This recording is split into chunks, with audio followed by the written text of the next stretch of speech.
और आज present time में अयोध्या वासियों के ऊपर जुल्म हुआ है, वो तो देखो आप। अयोध्या के अंदर जो है, अयोध्या के अंदर लाखों की तादाद में दुकानें तोड़ दी गई, लाखों की वो हजारों की तादाद में मकान तोड़ दिए गए।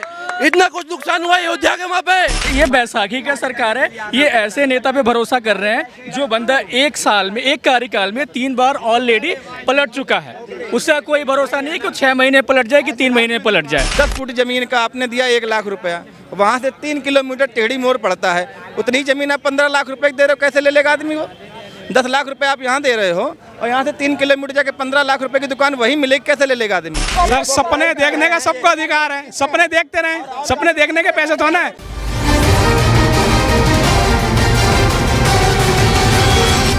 अयोध्या के अंदर जो है, अयोध्या के अंदर लाखों की तादाद में दुकानें तोड़ दी गई, लाखों की वो हजारों की तादाद में मकान तोड़ दिए गए। इतना कुछ नुकसान हुआ अयोध्या के वहाँ पे। मगर जब लोकसभा का चुनाव हुआ, अयोध्या के लोगों ने एक तरफा समाजवादी को वोट डाल के इन भाजपा को हरा दिया, क्योंकि यह मंदिर मस्जिद की राजनीति नहीं चलेगी, जब तानाशाही वाली राजनीति नहीं चलेगी, जब तक मंदिर मस्जिद वाली राजनीति चलती रहेगी। देश जो आया, जिस पार्टी ने राम मंदिर के बंदों पे गोलियां चलवाई थी, उसी पार्टी को आज करवा रहे हो आप। आने वाला टाइम पता लग जाएगा पब्लिक को भी कि हमने क्या गलत करा, क्या सही करा। समाजवादी पार्टी को जो वोट दे रही हैं, उसी समाजवादी पार्टी ने राम भक्तों पे गोलियां चलवाई थी, वो नजर नहीं आ रहा किसी को। वो अच्छा, कितने वोट मिले भाई साहब अवधेश कुमार को? कितने वोट मिले अवधेश कुमार को? जीत गया वो तो। फिर भी एक लमसम आइडिया 8 साढ़े 8 लाख मिले हैं ना, वो बेवकूफ़ आदमी है। कैसी कैसी आप लोग गणना करते हो कि जो, सुनिए मेरी बात सुनिए, जब आप गोलियां चली मेरी बात, अरे सुनिए ना, कानून भी कोई व्यवस्था चीज़ होती है ना। अगर धारा 144 लगा दी गई तो आप यहाँ खड़े हो सकते हो क्या? हो सकते हो क्या? नहीं खड़े हो सकते ना। तो कानून अपनी जगह पालन करेगा। जब आप नहीं मानोगे तो कुछ तो उसका होगा ना। और आज प्रेजेंट टाइम में अयोध्या वासियों के ऊपर जुल्म हुआ है, वो तो देखो आप। कहने से आप मान लेते हो यार। सुनिए, पहली बार 1 लाख रुपए आपने जहाँ पर मेरा पहली बार ऐसा जी, आप लोग खाली सुनिए मत, मैं वहाँ रहने वाला हूँ। 10 फुट जमीन का आपने दिया 1 लाख रुपया, वहाँ से 3 किलोमीटर टेढ़ी मोड़ पड़ता है, उतनी जमीन आप 15 लाख रुपए दे रहे हो, कैसे ले लेगा आदमी वो? 10 लाख रुपए आप यहाँ दे रहे हो और यहाँ से 3 किलोमीटर जाके 15 लाख रुपए की दुकान वही मिलेगी, कैसे ले लेगा आदमी? वो आप मुआवजा दे रहे हो कि उल्लू बना रहे हो, बेवकूफ़ बना रहे हो? जनता ने अपना फैसला सुनाया है वहाँ से और वो हरवाया है वहाँ पे। ये बात स्वीकार करनी पड़ेगी आपको। और उसमें सरकार को समझनी चाहिए कि जो ये जनादेश आया है, उस जनादेश में मोदी जी की जीत नहीं है। ये बात वो आपकी बात सही की जीत है। लेकिन सर, फिर राम मंदिर भी तो आप बनवा रहे हो, आपका राम मंदिर भी चाहिए। इतने साल से ये मुद्दा क्यों पेंडिंग था? राम मंदिर किसने बनवाया? ये मुद्दा क्यों पेंडिंग था? पत्रकार महोदय, राम मंदिर जो बना है कोर्ट के फैसले से बना है, ना कि भाजपा वालों ने राम मंदिर बनाया। ये कोर्ट ने फैसला दिया, कोर्ट ने फैसला देने के बाद जब जाकर वहाँ पे मंदिर बना, ये बोलते हैं हमने मंदिर बनाया, भाजपा वालों ने मंदिर नहीं बनाया। 140 करोड़ के लोगों ने मंदिर बनाया, 140 करोड़ की लोगों ने जो है वहाँ पे करा था। हाँ, इस बार जो चुनाव हुए हैं, जो इस बार चुनाव हुए हैं, चुनाव होने के बाद जो रिजल्ट आ रहा था 293 का, तो पार्टी में मायूसी क्यों थी जबकि सरकार बन रही थी भाजपा की? क्यों भाजपा के? बार ऐसा देखने को मिला, जिस पार्टी को मैंडेट मिला है सरकार बनाने का, उस पार्टी कार्यालय में मायूसी है। भाजपा वाले 400 पार करने कह रहे हैं, 400 पार। अगर इनकी 400 पार सीढ़े हो जाती, ये देश का लोकतंत्र चेंज कर देते, संविधान चेंज कर देते। संविधान चेंज करने के बाद दुनिया भर की तानाशाही होती, इंसान को इंसान को मारता, दुनिया भर की तानाशाही होती, मंदिर मस्जिद के नाम पर दंगे होते। इनकी 400 पार सीटें हुई, इनकी 400 पार सीटें नहीं हुई। इनका इस बात का दुख है, अब जो इनकी सीटें जो आई हैं, इनकी बहुमत भी सीट नहीं हो पाया इनका, इसी बात का इनको दुख है। और नायडू और नीतीश कुमार जो है, अगर को भी ऐसा वैसे ये फैसले लेंगे, अगर ये ऐसा वैसा फैसले ये जो अपना समर्थन जो खींच लेंगे। और वैसे भी नीतीश कुमार और नायडू जो है कांग्रेसी विचारधारा के आदमी हैं, नफरती लोग नहीं है, नफरत फैलाने वाला काम नहीं करते ये लोग जो है। अगर इन्होंने कुछ भी ऐसा वैसा कानून पास कर दिया, जैसे किसानों के खिलाफ का कानून लेके आए थे, जैसे इन्होंने तानाशाही की, जैसे कि इन्होंने GST लगा दी थी, अगर इन्होंने ऐसा कोई कानून लिया है, नीतीश कुमार जो अपना समर्थन ले लेगा, अपना समर्थन लेने के बाद जो इंडिया अलायंस को दे देगा, और सरकार जो बनने जा रही है 1 साल के अंदर सरकार जो बनेगी वो इंडिया अलायंस की बनेगी। नीतीश कुमार प्रधानमंत्री बने, राहुल गांधी प्रधानमंत्री बने, कोई भी प्रधानमंत्री बने,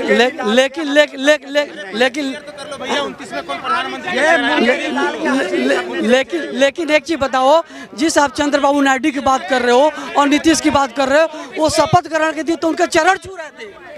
ये कहते हूँ, दो हाथी के दांत जो होते, देखो सर हाथी के दांत होते दिखाने के कुछ और खाने के कुछ और होते हाथी के दांत। क्योंकि नीतीश कुमार नायडू देखो, नायडू ये जो साहब बोल रहे हैं कि ये उनकी सरकार गिरा देंगे, शपथ ग्रहण के दिन दोनों लोग उनके चरण छुए हैं। सर सपने देखने का सबको अधिकार है, सपने देखते रहें, सपने देखने के पैसे तो ना है।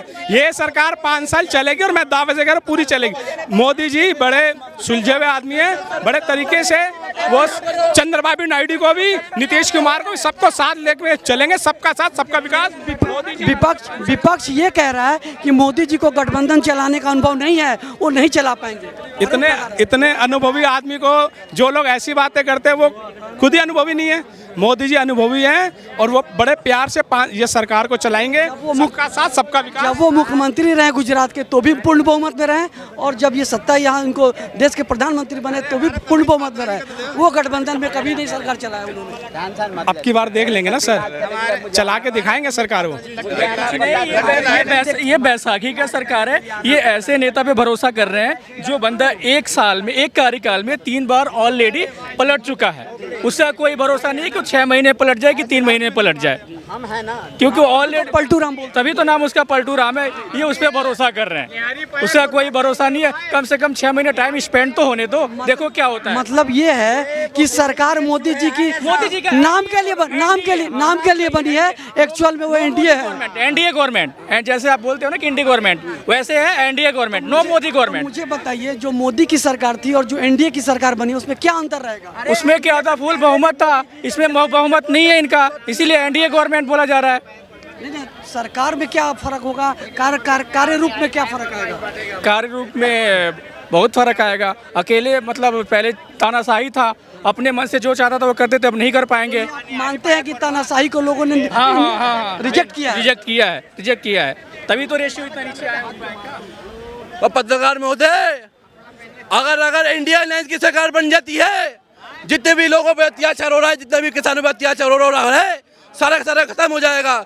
महिलाओं के साथ दुनिया भर का दुष्कर्म हो रहा है, महिलाओं के साथ बलात्कार हो रहा है। उन्नाव का केस देख लो, हाथरस का केस देख लो, और कश्मीर का केस देख लो, कोई भी केस हो, दुनिया भर का। इंडिया अलायंस की सरकार बनने के बाद जो है महिलाओं का उत्पीड़न खत्म हो जाएगा। अभी जो कटरा के लिए बस जा रही थी, उस पे आतंकी हमले हुए और 9-10 लोग मारे गए हैं, तो इस पे सरकार का क्या, कोई अभी तक तो कोई इस तरीके से प्रतिक्रिया नहीं आया है, कोई जांच, कोई कुछ सामने नहीं आया है, तो क्या मतलब इसको कैसे हम देखें? देखिए, सरकार अपना काम कर रही है, वहाँ पे आतंकवादियों की धरपकड़ चालू है, छापेमारी पूरी हो रही है, जल्द से जल्द वो आतंकवादी पकड़े जाएंगे। ये तो 56 इंच के सीना में कैसे गोली लग गया? अभी माननीय भागवत जी ने कहा है ना कि 1 साल हो गया है, अभी मणिपुर का आप हल नहीं कर पाए। हम नहीं कह रहे हैं, आपके आका कह रहे हैं। मणिपुर यही दिक्कत है, इन्हीं की दिक्कत यही है, बस चिल्लाने लगते हैं। हम बता रहे हैं ना, यही आदत है इनकी आदत जबरदस्ती करना, इनकी आदत जबरदस्ती। मैंने कहा ना, मोहन भागवत जी ने कहा है, हमने नहीं कहा है, इनके आका ने बोला है, मोहन भागवत जी ने कहा है 1 साल हो गया है, मणिपुर अभी शांत होने के लिए तरस रहा है। मणिपुर में आप कुछ नहीं कर, आप शर्म तो करो यार। हमने नहीं कहा है, लेकिन ये मोहन भागवत ने कहा। लेकिन एक चीज बताएं, मोहन भागवत जी ने क्यों नहीं कहा, पूछो ना।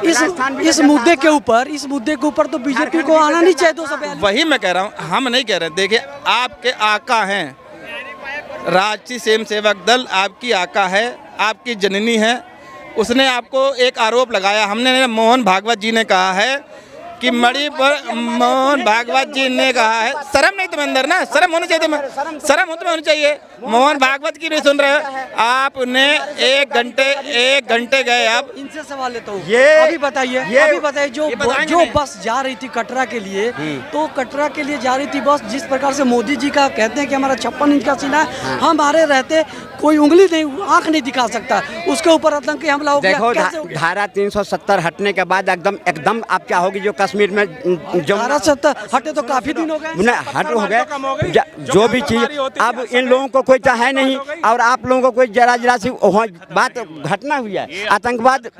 और ये था कि नोटबंदी से कमर टूट जाएंगे, ये हो जाएंगे, बढ़ गया। तो उससे कुछ फायदा नहीं हुआ। देखा जाए तो ये करंट न्यूज़ देखने को मिल रहा है कि तीर्थयात्री जो दर्शन करने जा रहे हैं यात्री, उन पर हमला हो जा रहा है। ये इतनी शर्म की बात है कि अयोध्या हमारा पावन स्थल है, अयोध्या हमारा पावन स्थल है, और ये कुछ लोग टुचपुचिया लोग, कुछ टुचपुचिया लोग, हाँ टुचपुचिया लोग, 2 कौड़ी के, जो कुछ लोग 2 कौड़ी के लोग, 2 कौड़ी भी शायद ज़्यादा उनके लिए शब्द होगा, वो हमारे अयोध्या पर मतलब सारी बात कर रहे हैं।